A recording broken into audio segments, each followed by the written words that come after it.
A lesson I'm learning very early in my design path, my internship particularly, is the importance of working within boundaries. That can be anything from working with brand guidelines to, like we talked about in the last video, the idea of margins or returning to these anchors that bring consistency to our design.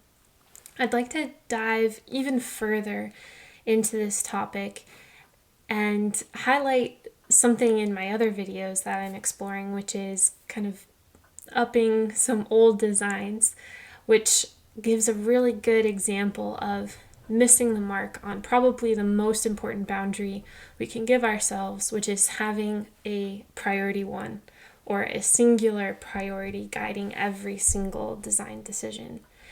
Arguably, I think it can be the same for every design, and that's what is the point? Why are we communicating any of this in the first place?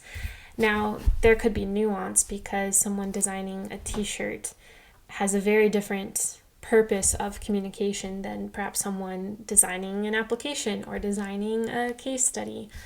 But the principle is still there.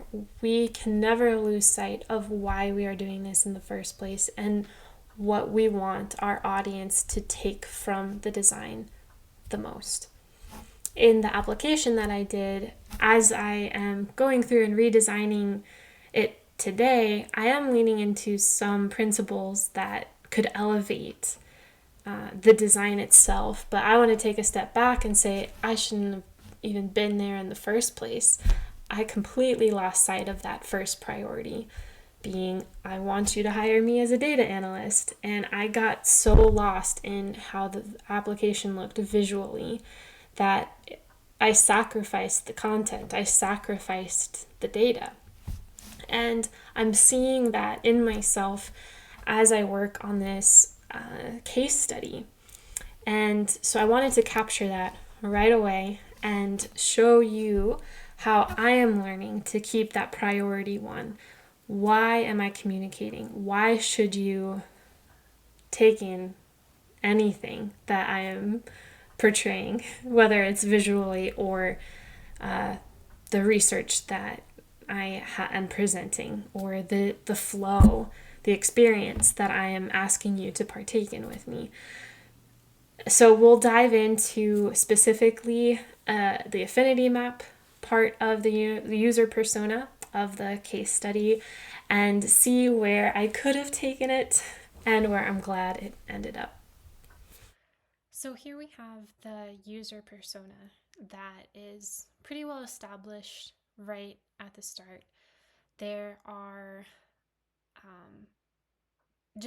is just one quote from the interview, a very basic kind of biography of who this average user will be, and some motivations, challenges, and personality that was taken from the data collected during surveys and interviews. The next part of this user persona is an affinity map, and this is where I started to see that preference that I have to thinking outside the box or making it my own, finding my style, just focusing on how cool could I present this information instead of what is the utility behind sharing this information and how can I highlight the information first and foremost. I don't think you have to sacrifice the quality of your design or the creativity of your design, but functioning within the first priority of why you're designing. Why am I doing this in the first place? Can elevate your designs way more than what could eventually be distracting UI, distracting designs. And what I had spent some time figuring out is how can I had been exploring basically affinity maps in the Figma community, looking for templates, looking for are they all the same, or Can I find one that's a little bit unique to help me stand out? And when I saw that a lot of them were the same, I was like, okay, I'm going to make mine different. I can be that way. But I had spent some time putting this little thing together, only to then pull in the interview questions and realize, yes, this looks interesting. Sure, it doesn't look like other affinity maps out there, but maybe that's the point. Maybe there's a reason all affinity maps look the same, because they do a really good job of guiding the reader's attention exactly where it needs to go. And so, with all that said, oops, that's not what I meant to do. There we go. I have to humble myself and say, yeah, that was a bad idea. So what I'm going to do instead is copy this guy, and I'm instead going to make a pretty traditional okay, here we are. Traditional affinity map with you all. And what I can do is continue to lean into the margins that I have worked hard to set up.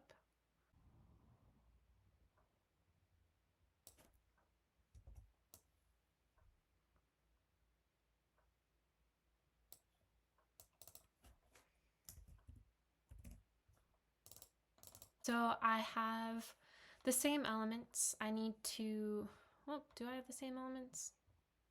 Sees, does, thinks. It doesn't say. Thinks. Okay, oops. So now I need just a quick little line for both of them. I'm just gonna duplicate it. Oops. Duplicate it, and then get that exactly to 90 degrees, and get this one exactly to 0 degrees. And this is where I can make sure that it's within the style that I've set up. Maybe even make it a little thicker. Can round the corners here. Make a match.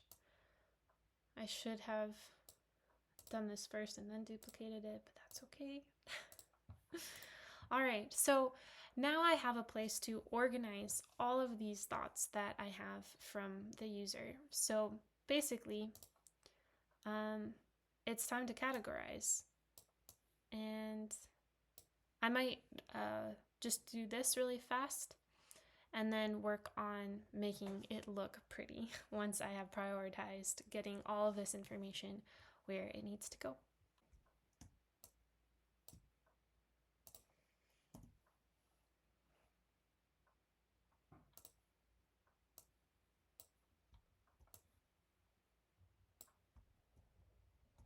Okay, so now I have a lot of information to work with, and I need to fit it in within these margins while keeping it readable and understandable. So already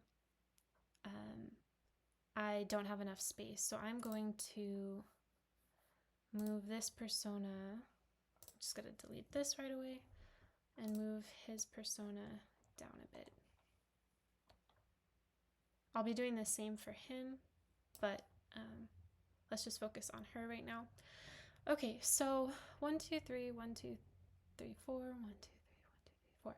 So opposite each other, there are 4 quotes and then 3 quotes. So immediately, I am wondering whether I should keep them kitty corner or maybe stack the 3 and 3 and 4 and 4 just to keep some balance and kind of some symmetry. I don't know if that will make a big difference, but I'm going to go ahead and see if that will help. So let's get this up here, And then maybe I'll move all of these down a bit and get that down and extend. Okay. So the next thing that I want to do is see what will happen, what will it look like if I left align everything here. So let me find my margins that I want. I can't, that might be too much, so I'm going to stop there and then I'm going to match this all up.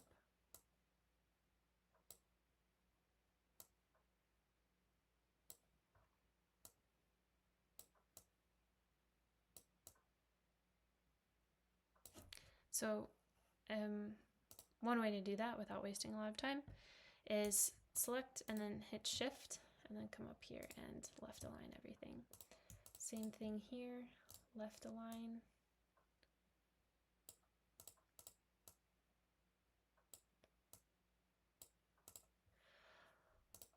Okay, so what feels weird about this is it makes a lot of sense on this side, but not so much on this side. So that's something, well, and I didn't line all of these up, so before I say anything. Okay, so that looks okay. Let me do the same here.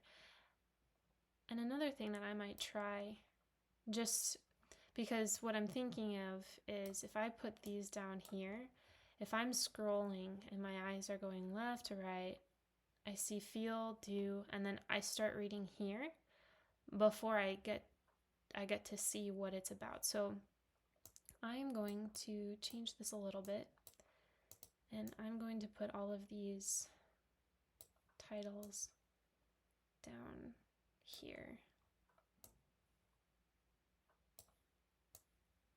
So there's this kind of matrix that kind of makes sense.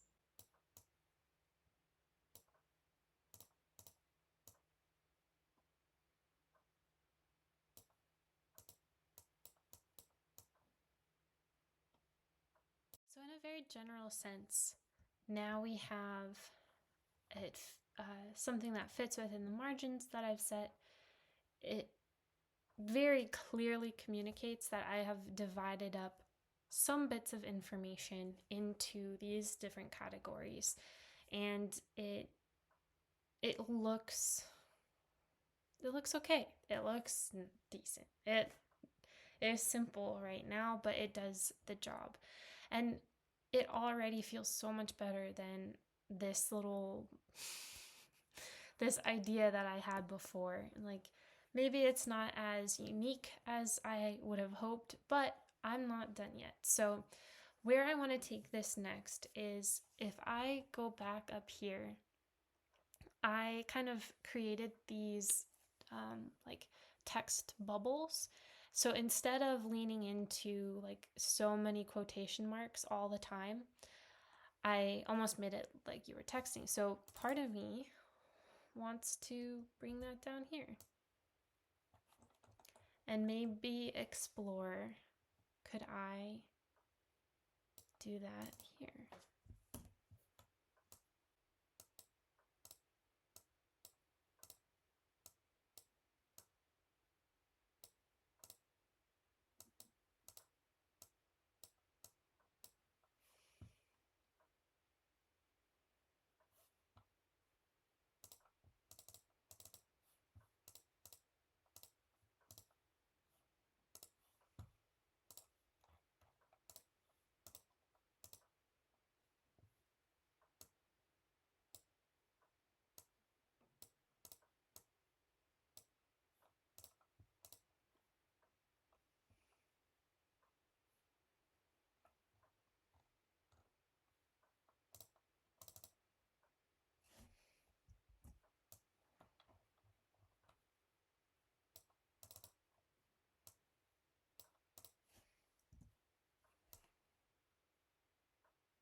One thing I will note is because I'm starting to use this so frequently, I think after I do this, well, you know what?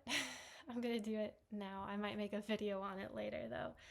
Is turn these little text bubbles into a component so that instead of duplicating it like I have been, it will be a lot simpler.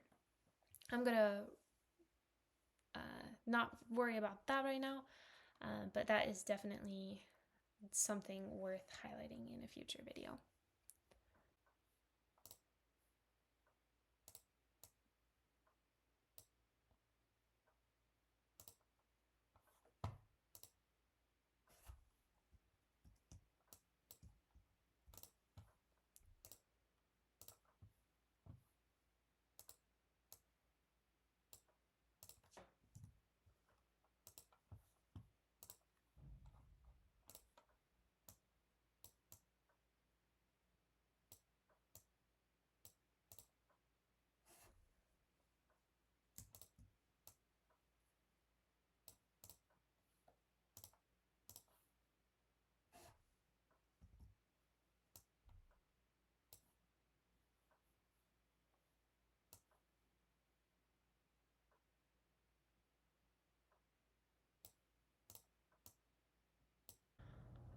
All right, so after cleaning everything up and kind of organizing it, I think this is where I'm going to leave my affinity map for a while.